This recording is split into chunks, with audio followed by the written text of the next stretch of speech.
Stefanel, dopo la richiesta di concordato, oggi il titolo è crollato in borsa con numerose sospensioni, forte preoccupazione per i lavoratori, lunedì incontro con la proprietà. È scontro aperto tra il sindaco di Treviso e i ragazzi del centro sociale Django, la diatriba anche per il concerto di domani all'ex Piave. Non hanno i permessi, dice il primo cittadino. Studentessa 13enne di Conegliano picchiata a scuola dai bulli perché racconta chi sono, l'agguato durante la ricreazione, la mamma ha sporto denuncia. Un giovane ghanese è stato arrestato dalla polizia dopo essere andato in escandescenza nello studio del suo avvocato, nemmeno la polizia è riuscita a calmarlo. Ridurre i tempi per il riconoscimento dell'invalidità per anziani, portatori di handicap e malati oncologici è l'obiettivo del protocollo d'intesa siglato all'INPS di Treviso. Da stasera alle 21:15 appuntamento imperdibile su Antenna 3. Ogni venerdì ripercorreremo i 40 anni della storia della nostra emittente con tanti ospiti e straordinarie immagini dal 1978 ad oggi. Da oggi e per tutto il fine settimana bambini e adulti possono incontrare Babbo Natale e Portici del 300. L'iniziativa rientra nel cartellone degli eventi della Treviso Incantata. Buonasera e ben ritrovati con le notizie da Treviso e provincia. In primo piano dunque la situazione della Stefanel, ieri la notizia dei quasi 21 milioni di euro di rosso, oggi la consegna in tribunale a Treviso della richiesta di concordato preventivo in bianco. Crollo intanto del titolo in borsa che cede il 10,6% a 0,07 euro. L'ondata di vendite sul titolo ha provocato numerose sospensioni in asta di volatilità. Nelle ultime due sedute il titolo ha perso oltre il 17%. E sempre questa mattina l'Assemblea dei lavoratori si è riunita con i sindacati. Naturalmente c'è preoccupazione per il futuro dell'azienda. Noi incontreremo il responsabile del fondo lunedì pomeriggio. Tutto rimandato alla prossima settimana per il confronto tra direzione e lavoratori alla Stefanel di Ponte di Piave.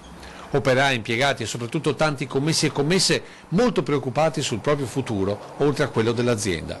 800 gli occupati in tutto il mondo, di cui 250 in Italia e 89 nel sito di Ponte di Piave.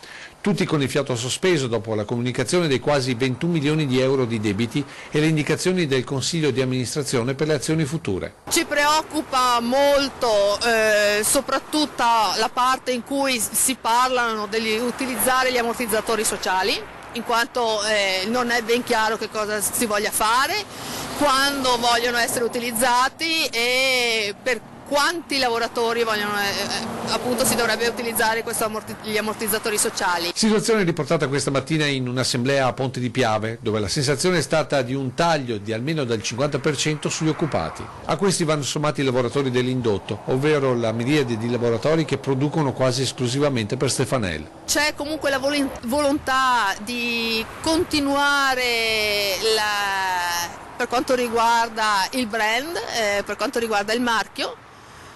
Questo però non ci rassicura perché non significa una continuità dell'occupazione. Scontro aperto tra i ragazzi del collettivo ZTL e il sindaco di Treviso che minaccia di chiudere definitivamente il centro sociale se domani ci sarà il concerto a suo dire non autorizzato. E scontro aperto tra i ragazzi del centro sociale Django e il sindaco di Treviso. Dopo le anonime scritte su Casugana, ieri una nuova multa a carico dei ragazzi della ZTL, ben 6.000 euro per irregolarità varie all'associazione Caminantes, cioè dove vengono ospitati i migranti. Le divergenze tra le due parti vedono come un buco nero il concerto che si dovrebbe tenere domani sera a partire dalle 18 nell'ex caserma Piave, con il gruppo, manca a dirlo, le Teste Ribelli. Per il sindaco l'ex caserma non avrebbe i dovuti permessi. Io ho ufficialmente diffidato Open Piave a proseguire nell'organizzazione di questo concerto, anche perché non rispetta le normative del pubblico spettacolo. Sono successi degli episodi gravissimi ad Ancona, non vorrei che succedesse qualcosa a Treviso. I permessi ci sono e come gli fanno eco invece i ragazzi del collettivo ZTL.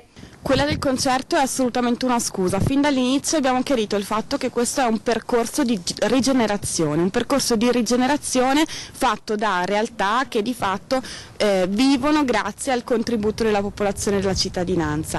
Ma il primo cittadino avverte subito la revoca della concessione degli spazi a Django se domani si terrà il concerto. Noi abbiamo una convenzione con Open Piave convenzione che si sono autodeterminati insieme alla precedente amministrazione, e se ci sono delle irregolarità tali potrebbe anche saltare la convenzione, ma non dipende da noi, dipende da chi ha sottoscritto la convenzione e da chi non rispetta le regole che si sono autodeterminati. Ed è braccio di ferro con il collettivo che in caso di revoca potrebbe tornare a rioccupare gli spazi. È chiaro che un attacco tramite una multa all'associazione Caminantes vuol dire fondamentalmente privare la nostra associazione di fondi che altrimenti sarebbero stati investiti per poter garantire alle persone che stanno male, che ne hanno bisogno, di poter passare una notte al caldo.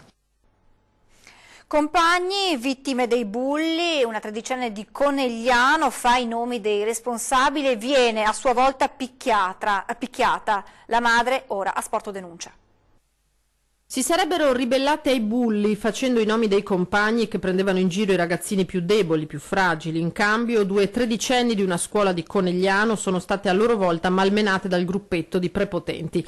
Una è stata strattonata, l'altra addirittura colpita allo zigomo con una testata, tanto da dover ricorrere alle cure del pronto soccorso. La madre a quel punto, referto medico alla mano, ha deciso di rivolgersi alla polizia sporgendo denuncia per lesioni al commissariato cittadino. Pare che i bulli non solo se la prendessero con i compagni più indifesi, ma filmassero anche con il telefonino questi comportamenti, condividendoli poi sulle chat comuni. Quando le 2 ragazzine, su sollecitazione di genitori e insegnanti, hanno parlato facendo i nomi dei responsabili, sono diventate vittime loro stesse, venendo prese a botte e spinte durante la ricreazione. Indagini sono in corso per individuare e punire gli eventuali autori di questi atti. Un giovane ghanese è stato arrestato dalla polizia dopo essere andato in escandescenze nello studio di un avvocato. È stato necessario l'intervento della polizia per calmare un giovane ghanese in Italia dal 2002 residente a Conegliano che ieri è andato letteralmente in escandescenze nello studio trevigiano del suo avvocato. È stato proprio il legale a chiedere l'aiuto delle forze dell'ordine quando il ragazzo ha perso il controllo e ha iniziato a colpire i mobili dell'ufficio e a minacciare i presenti. Una volta arrivati sul posto gli agenti hanno calmato il ragazzo che però mentre veniva accompagnato in questura ha nuovamente perso il controllo e ha colpito più volte gli agenti cercando poi di scappare. Alla fine non senza difficoltà i poliziotti lo hanno calmato. Gli altri avvocati che hanno assistito alla scena hanno raccontato di conoscere già il giovane che in passato avevano difeso e che nell'ultimo periodo si era presentato in diverse occasioni nel loro studio avanzando pretese ragionevoli fino all'ultima violenta reazione. Il ghanese è stato così arrestato per resistenza pubblico ufficiale, danneggiamento e minacce aggravate. E adesso il duro monito del Vescovo di Treviso alla politica durante gli auguri di Natale agli amministratori ha definito anticristiano rifiutare aiuto a chi lo chiede. La politica non è semplicemente indignazione di fronte a ciò che non va, è molto di più perché deve perseguire obiettivi, suscitare e orientare forze, individuare modi e forme di ascolto e di incontro e portare a soluzioni, per quanto possibile, condivise.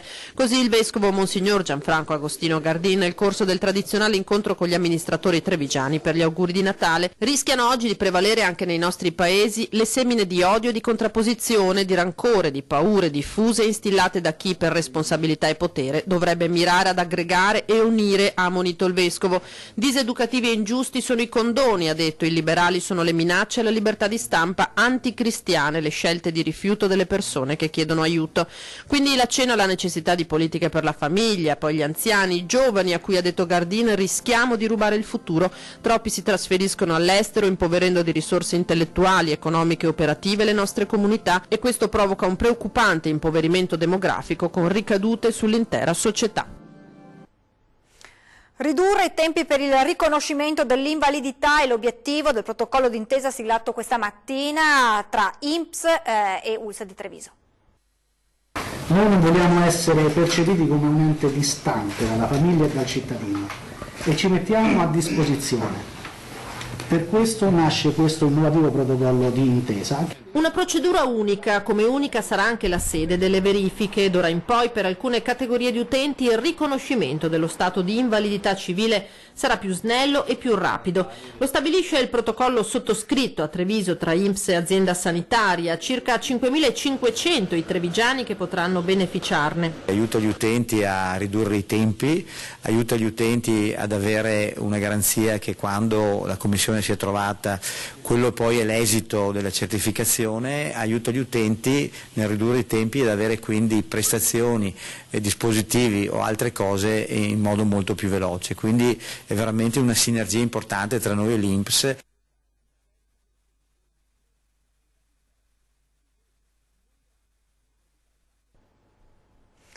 C'è qualche problema tecnico, proseguiamo con il nostro telegiornale, cercheremo di ripristinare il servizio. Parliamo adesso di noi perché questa sera a partire dalle 21:15 nuovo programma dedicato ai 40 anni di Antenna 3. Ieri durante la trasmissione 20:10 l'anteprima con un assaggio delle immagini storiche dei nostri territori.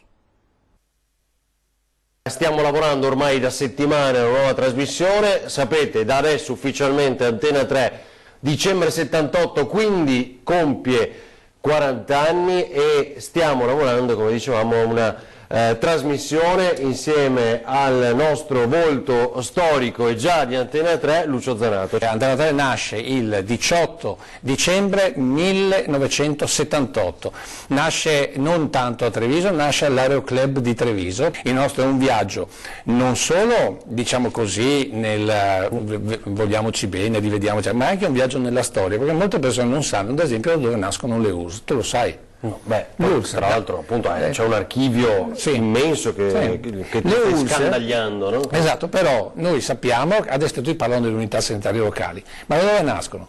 Nascono dall'ex INAM e andiamo a vedere le prime immagini. Guardate dove c'era il palazzo dell'INAM, cioè l'Istituto Nazionale di Assistenza Mutualistica, che poi è diventata URSL. Questa è Borgo Cavalli. Il viaggio che noi faremo è un viaggio su tanti volti, per cui la cosa che mi interessa maggiormente, oltre che far raccontare queste cose, quello che mi interessa maggiormente è che voi lo seguiate, sto parlando ai nostri telespettatori, perché ci passate, ci siete, sicuramente se non ci siete voi c'è stato vostro papà, c'è stata vostra mamma, c'è stata vostra sorella, qualcuno a Treviso sicuramente davanti alla telecamera di Antenna 3 tutti sono passati e sono passati intere generazioni, ci sono immagini stupende dei nostri comuni come non sono più. Un viaggio meraviglioso che vogliamo fare insieme, ricordati, è già un fascino il fatto di poter rivedere a Treviso il Veneto di un tempo.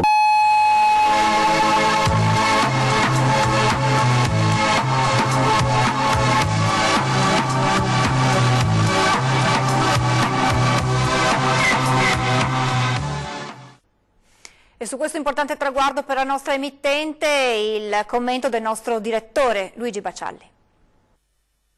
Buonasera a tutti. Il 18 dicembre del 1978 nasceva Antenna 3 Nord-Est. Sono passati, pensate, 40 anni, Antenna 3 è ancora qui, è ancora più forte, è ancora più seguita e fa parte di un grande network Media Nord-Est che è il primo polo televisivo del Triveneto. Volevamo ringraziare voi soprattutto per averci seguito in questi 40 anni così fedelmente, per averci consentito di raggiungere straordinari risultati anche in questi ultimi tempi con un boom davvero straordinario di ascolti, e voglio cogliere l'occasione non per autocelebrarci ma per ringraziare tutti coloro che in questi 40 anni hanno dato il loro contributo alla crescita, allo sviluppo di questa importantissima realtà. Sono tantissime persone, ognuna ha fatto la sua parte, e penso soprattutto a coloro che in questi ultimi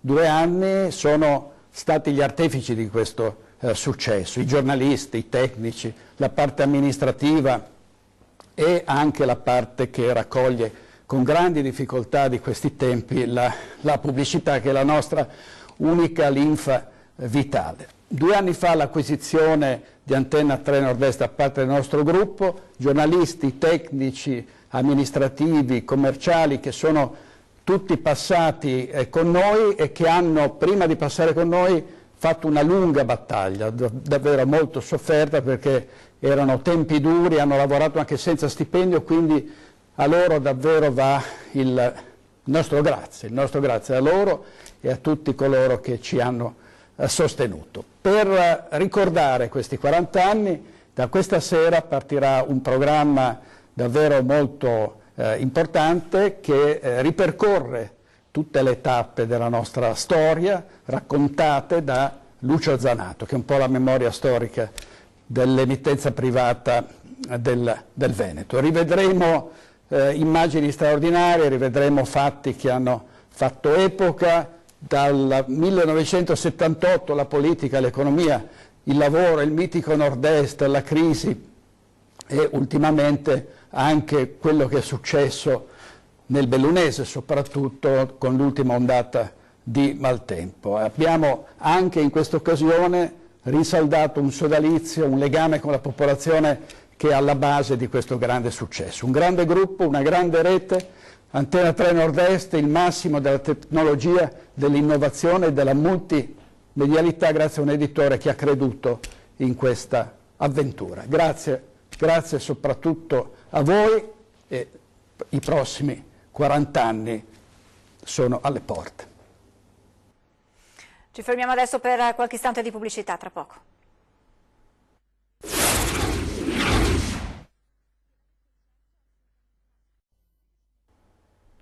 Rieccoci in diretta, andiamo a Treviso dove nel fine settimana sarà possibile incontrare Babbo Natale. Eccolo, è arrivato anche a Treviso e con largo anticipo, direttamente dalla Lapponia. Con la sua slitta si è fermato sotto i portici di Palazzo dei 300 e già i turisti, prima dei bambini, non hanno resistito a mettersi in posa per la foto di rito. Che cosa ha chiesto a Babbo Natale, domandiamo? Good luck.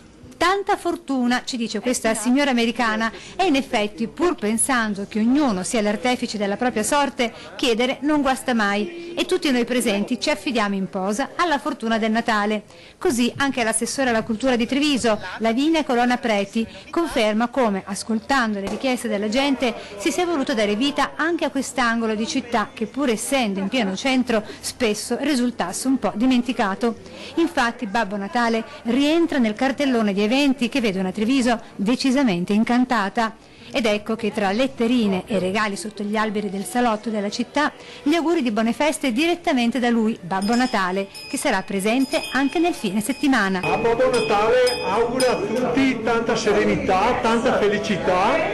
Vi aspetto venerdì, sabato e domenica qui alla loggia per fare una bella foto e portare via un bel ricordo di Babbo Natale. Tanti auguri a tutti. È tutto, questa sera alle 20:10 l'assessore al bilancio Cristian Schiavone, poi a seguire vi ricordo l'appuntamento con la trasmissione dedicata ai 40 anni di Antena 3.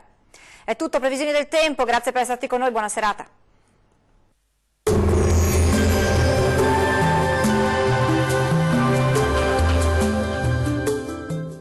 Tonus Laboratorio del Piede, centro altamente specializzato nella costruzione di plantari su misura, dedica nuove tecnologie di rilevazione dei carichi posturali per dare voce alla filosofia di benessere che lo caratterizza. Ben ritrovati al meteo. Bel tempo sulle nostre regioni, ma vediamo il dettaglio di sabato 15 dicembre. Sul Veneto torna ad aumentare la pressione atmosferica, ecco dunque che l'inizio del weekend sarà caratterizzato da un tempo asciutto e stabile su tutti i settori. Sarà ampiamente soleggiato ovunque e il cielo si presenterà sereno. Temperature piuttosto fredde, con minime tra -4 e 0 gradi. Valori massimi compresi invece tra 3 e 6 gradi. Vediamo ora che tempo farà sul Friuli Venezia Giulia. Poche novità, la situazione non cambia di molto, anche sulla nostra regione infatti sarà ampiamente soleggiato ovunque e il cielo sarà sereno o al massimo con presenza di poche nubi a carattere sparso. Non sono attese precipitazioni. Clima freddo con temperature minime tra -3 e 0 gradi. Valori massimi oscillanti invece tra 4 e 5 gradi circa. Vediamo infine la situazione meteorologica del Trentino Alto Adige. Sarà molto simile, con ampio soleggiamento su tutte le province. Il cielo infatti si presenterà anche in questo caso sereno e sgombro da nubi su tutti i settori della nostra regione. Non sono previste piogge particolarmente degne di nota. Le temperature minime si attesteranno intorno ai -5 gradi. Valori massimi compresi invece tra 2 e 3 gradi. Dal meteo di Antena 3 per ora è tutto. Arrivederci.